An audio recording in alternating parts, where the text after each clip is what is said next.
عزيزي لابد أن يكون هناك دليل على الشورى. تفضل. إذا لم يوجد نص ونصب الناس إماما بالشورى هل تكون إمامته باطلة؟ لابد أن تأتي بدليل على صحة الشورى. تفضل. هل إذا لم يوجد نص ونصب الناس إماما بالشورى تكون إمامته باطلة؟ هنا الله يكون غير حكيم لأن لا يمكن أن يترك الأمة هكذا. سؤالا محددا جاوبني عليه. هل إذا نصب الناس إذا لم يوجد نص ونصب الناس إماما هل تكون إمامته باطلة؟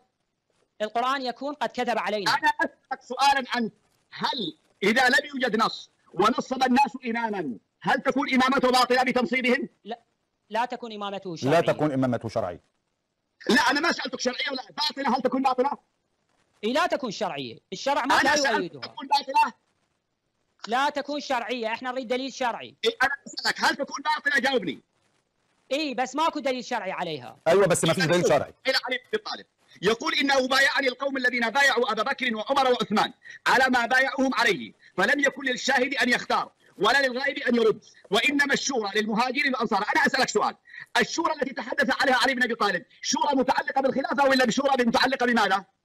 هذا النص نقله من كتبكم لا قيمة له. ما الآن السؤال الآن، هذا نهج البلاغة، أنا أتكلم من كتاب شيعي أجمع الشيعة عليه، لا نحتاج. لا حبيبي، نهج البلاغة نقل من كتبنا ومن كتبكم، هذا النص نقله من كتبكم لا قيمة له. قبلت القرآن بمجهول لا تتكلم بعد اليوم. السؤال عزيزي القرآن ثبت بالتواتر. رجل علي يتكلم عن الشورى في الإمامة ولا خارج الإمامة؟ هذا النص نقله من كتبكم لا قيمة له. أسألك سؤال، هذا السؤال إنما الشورى للمهاجر والأنصار، الآن علي يتكلم عن الشورى في الإمامة ولا خارج الإمامة؟ هذا النص لا قيمة له، فلتأتي بنص صحيح من طرقنا. نهج البلاغة باطل؟ لا، جمع من طرقنا ومن طرقكم، هذا النص أخذه من طرقكم. الكتاب كله لأنه ليس له أسانيد، ليس له أسانيد. لا مو مسألة سند، مو مسألة سند. كاملا ليس لك أن تنقي منه ما تريد. المسألة ليست مسألة سند. لا شوف لما نأتي له بكلام علي الذي يعتقد عصمته والشورى المهاجر الأنصار، أولا ماذا قال؟ هذا النص ليس من طرقنا. الآن نحن طرحنا عليه السؤال، أين الدليل الشرعي من الكتاب والسنة على أن الخلافة بعد النبي أو الإمامة تكون بالشورى؟ هو ذهب إلى نهج البلاغة، وكل الشيعة يعلمون، يقول لي لا إذا أسقطت هذا النص أسقطت نهج البلاغة، لأن نهج البلاغة يعتمدون فيه العلماء على المتن لا على السند، يعني تسقط السند لأن السند لا يصح. أنا لا مشكلة عندي في السند، ما طالبتك بالسند أصلا، لكن كل ما في الأمر أن نهج البلاغة جمع كل ما فيه بلاغة عن أمير المؤمنين، فجمع من طرقنا وجمع من طرقكم. شكرا. تفضل شكرا. هذا النص من طرقكم ليس من طرقنا. بسم الله الرحمن الرحيم. السؤال سأكرره الآن، هل أبو طالب خليفة أو ليس بخليفة؟ تفضل.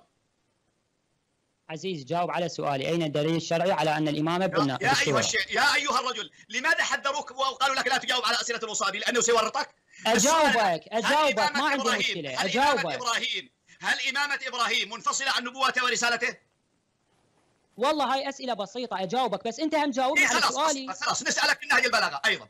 علي بن أبي طالب في نهج البلاغة يقول دعوني والتمسوا غيري إلى قوله وإن تركتموني فأنا كأحدكم ولعلي أسمعكم وأطوعكم لمن وليتموه أمركم. وليتموه يعني أنتم أيها الناس تنصبون، الناس هي التي تولي، ما قال لمن ولاه الله. لمن علي بن أبي طالب الآن أنت قلت من نصبه الناس فشرعيته باطلة.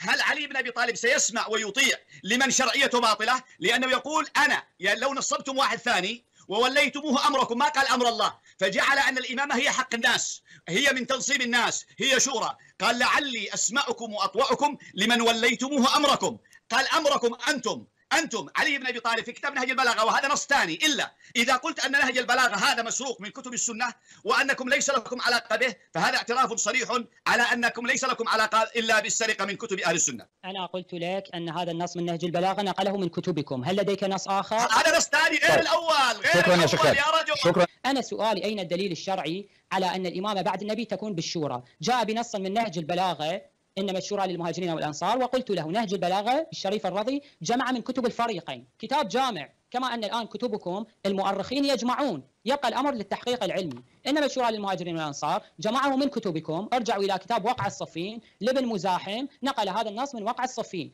فجمع كل ما فيه بلاغة من طرقنا ومن طرقكم. أنا أريد نص صحيح صريح على أن الخلافة بعد النبي تكون بالشورى، دليل صحيح صريح من طرقنا، لا أنه جمعه من باب الجمع، فنهج البلاغة كان يجمع من كتب الفريقين، يجمع كل ما ورد فيه بلاغة عن أمير المؤمنين، لم يشترط ولم يقل إطلاقا الشريف الرضي أجمع فقط من طرق الشيعة، يجمع ما جاء في التاريخ، ما كان فيه بلاغة عن أمير المؤمنين. فنحن عندما نأتي إلى النص نبحث عن إن وجدنا أن طريقه من كتبكم فإذا هذا جمعه من كتبكم لا حجة فيه علينا، إن كان من طرقنا فهو يلزمنا. فهذا النص من وقع الصفين لابن مزاحم نقله من طرقكم لا حجية فيه، فيبقى السؤال قائم أين الدليل الشرعي؟ ولا تتكلمني عن أبو طالب وفلان وفلان وتحاول تغير الموضوع، نحن كلامنا عن الإمامة بعد النبي، من هم الأئمة بعد النبي. وأما قوله على أن هذا الكلام من نصر بن مزاحم ولم يأتي للخطبة الثانية التي قرأتها أنا، وإنما ذهب للأولى مع أني أقول له هذه غير الأولى،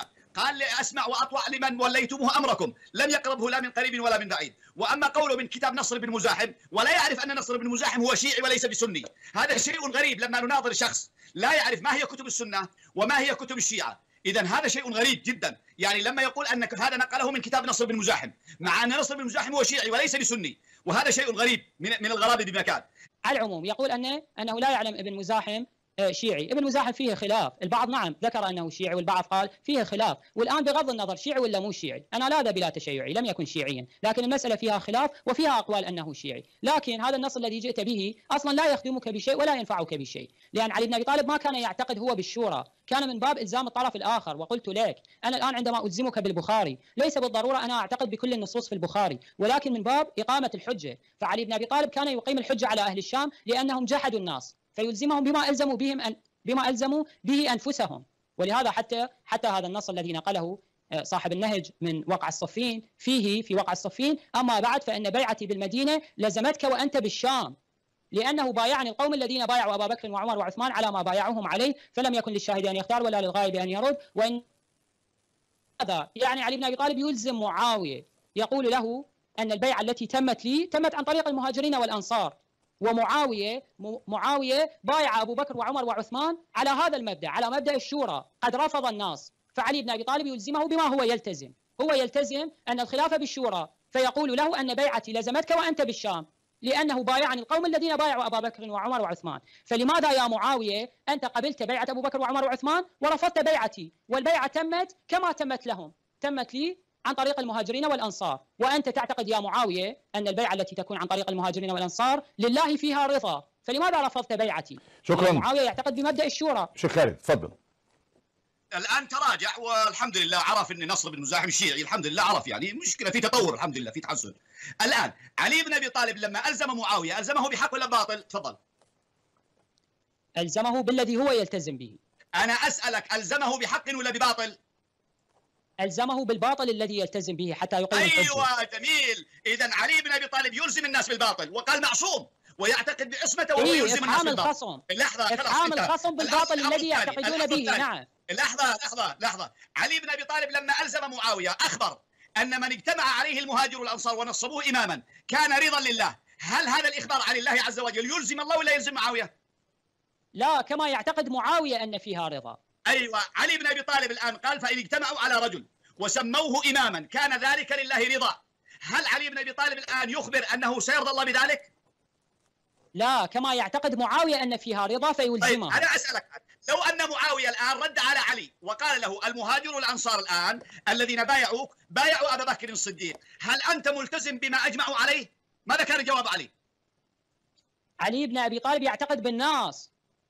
لا خليك الآن لمعاوية لو قلب الإلزام على علي ماذا يكون جواب علي؟ كيف قلب عليه الإلزام؟